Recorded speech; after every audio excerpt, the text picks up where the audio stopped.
Assalamualaikum warahmatullahi wabarakatuh. Perkenalkan, nama saya Miftahuljannah dengan NIM C1C0222019. Di sini saya akan menjelaskan mengenai materi ke-12 mata kuliah perpajakan 1 dengan Pak Wirmi Eka Putra selaku dosen pengampu. Materi yang akan saya bahas kali ini adalah mengenai pelunasan pajak dalam tahun berjalan dan juga macam-macam pemungutan pajak penghasilan atau PPh. Langsung saja masuk ke slide pertama, yaitu pelunasan pajak dalam tahun berjalan. Pengertian sifat pembayaran. Sifat pembayaran ditinjau dari administrasi pemungutan pajak. Pajak penghasilan merupakan pajak langsung, yaitu suatu jenis pajak yang pemungutannya dilakukan secara periodik atau berkala, yaitu setahun sekali. Tahun yang dimaksud adalah tahun pajak atau disebut juga sebagai tahun takwim. Tahun takwim ini adalah suatu tahun yang diawali dengan 1 Januari sampai dengan 31 Desember. Selanjutnya, berdasarkan Undang-Undang Nomor 17 Tahun 2000 yang telah diubah dengan Undang-Undang Nomor 36 Tahun 2008, pajak penghasilan dalam pemungutan menerapkan self-assessment system, yaitu suatu sistem yang memberi wewenang kepada wajib pajak untuk menghitung sendiri pajak mereka atau utang pajak yang harus mereka bayar sesuai dengan saat terutangnya pajak adalah pada akhir tahun pajak.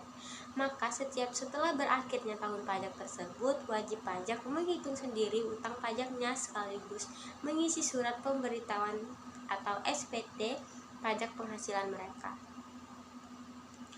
Undang-Undang Nomor 36 Tahun 2008 memberi kesempatan kepada wajib pajak untuk mengangsur atau mencicil setiap bulannya. Angsuran atau cicilan yang dilaksanakan dalam tahun berjalan itulah yang disebut dengan pelunasan pajak dalam tahun berjalan. Sesuai dengan uraian di atas, maka sifat pelunasan pajak dalam tahun berjalan adalah merupakan pembayaran pendahuluan atau disebut pula dengan pembayaran di muka atau kredit pajak. Karena sifatnya yang merupakan pemungutan angsuran itulah, maka dapat dikreditkan sewaktu menghitung besarnya pajak terhutang setiap akhir tahun. Kita masuk ke contoh soal. Wajib pajak badan yang selama tahun 2015 telah menerima atau memperoleh penghasilan kena pajak atau PHKP sebesar Rp1.500.000 dengan peredaran bruto sebesar 52 juta, dan selama tahun 2015 tersebut wajib pajak telah melunasi pajak angsuran atau PPh pasal 25 sejumlah 120 juta. Hitunglah PPh yang masih harus dibayar. Penyelesaiannya yaitu 25% dikali dengan 1.500.000 sama dengan 375 juta. Pelunasan pajak dalam tahun berjalannya sebesar 120 juta dan dikurangi menjadi pajak yang harus ia bayar sebesar 255 juta rupiah. Selanjutnya kita masuk ke dalam macam-macam pemungutan pajak penghasilan. Jenis-jenis pembayaran PPh ini termasuk dalam PPh pasal 21, 22, 23, 24, 25, dan juga pasal 26. Yang pertama kita membahas mengenai pasal 21 PPh.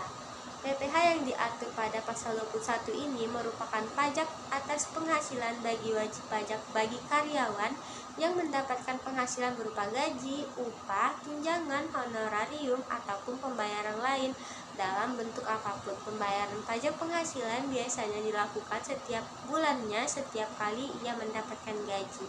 Seringkali perusahaan melakukan potongan langsung dari karyawannya. Lalu pasal 21 ini terdapat 5 macam perhitungan PPh pasal 21. Menurut pasal ini, yang pertama, pegawai tetap dan penerima pensiun berkala, pegawai tetap tidak atau tenaga kerja lepas, anggota dewan pengawas atau dewan komisaris yang tidak merangkap sebagai pegawai tetap, peserta program pensiun berstatus pegawai yang menarik dana pensiun, serta penerima imbalan lain yang bersifat tidak teratur. Selanjutnya, pasal 22. Pasal 22 ini mengatur pungutan pajak bagi wajib pajak yang melakukan kegiatan impor atas barang mewah. Pihak yang melakukan pungutan pajak ini adalah pemerintah pusat, daerah, maupun lembaga negara terkait. Tarif pajak yang dikenakan atas impor dan ekspor bermacam-macam, tergantung pada komoditas yang diimpor atau diekspor. Pihak yang melakukan kegiatan ekspor impor serta ada tidaknya angka pengenal importir atau API. Kewajiban pembayaran pajak oleh importir sewaktu melakukan impor barang terbagi menjadi dua, yaitu menggunakan angka pengenal impor atau API tarif 2,5% dikali dengan nilai impor. Jika tanpa API, maka tarif 7,5% dikali dengan nilai impornya. Lalu pasal 23 merupakan pajak yang dikenakan pada wajib pajak yang melakukan suatu transaksi. Transaksi yang dimaksud di sini bisa meliputi dividen, royalti, bunga, hadiah, sewa, jasa, serta penghasilan lain selain aset tanah atau bangunan. Tarif PPh pasal 23 dikenakan atas nilai dasar pengenaan pajak atau DPP atau bruto dari suatu penghasilan. Tarif 15% dikali dengan penghasilan bruto untuk bunga, dividen, royalti, dan hadiah, dan tarif 15% dikalikan penghasilan neto untuk sewa dan penghasilan atas penggunaan harta imbalan sehubungan dengan jasa yang diberikan tersebut. Pasal 24, pembayaran pajak atas penghasilan di luar negeri atas penghasilan yang diterima atau diperoleh atas usaha di luar negeri. Nah, jika seseorang memiliki usaha di luar negeri, maka tercantum dalam pasal 24 ini yang dapat dikreditkan atau dikurangkan terhadap pajak yang terhutang di dalam negeri atau menghindari pajak berganda. Pasal 25 merupakan angsuran pajak dari jumlah pajak penghasilan terutang yang tertulis pada SPT tahunan PPh dikurangi PPh yang dipotong dan PPh terutang di luar negeri yang boleh dikreditkan. Khusus untuk PPh pasal 25, pembayaran pajak harus dilakukan oleh wajib pajak sendiri, tidak bisa diwakilkan kepada pihak manapun. Untuk meringankan beban wajib pajak, pembayaran pajak dapat dilakukan dengan cara diangsur ataupun dicicil. Bila terjadi keterlambatan pembayaran pajak, wajib pajak dikenakan denda sebesar bunga 2% per bulannya. Lalu pasal 26 merupakan pajak penghasilan yang dikenakan pada wajib pajak luar negeri atas penghasilan yang bersumber selain dari bentuk usaha tetap atau BUT yang berdomisili di Indonesia. Tarif umum yang dikenakan PPh pasal 26 adalah 20%. Jenis penghasilan yang dipotong bisa berupa dividen, bunga, dana.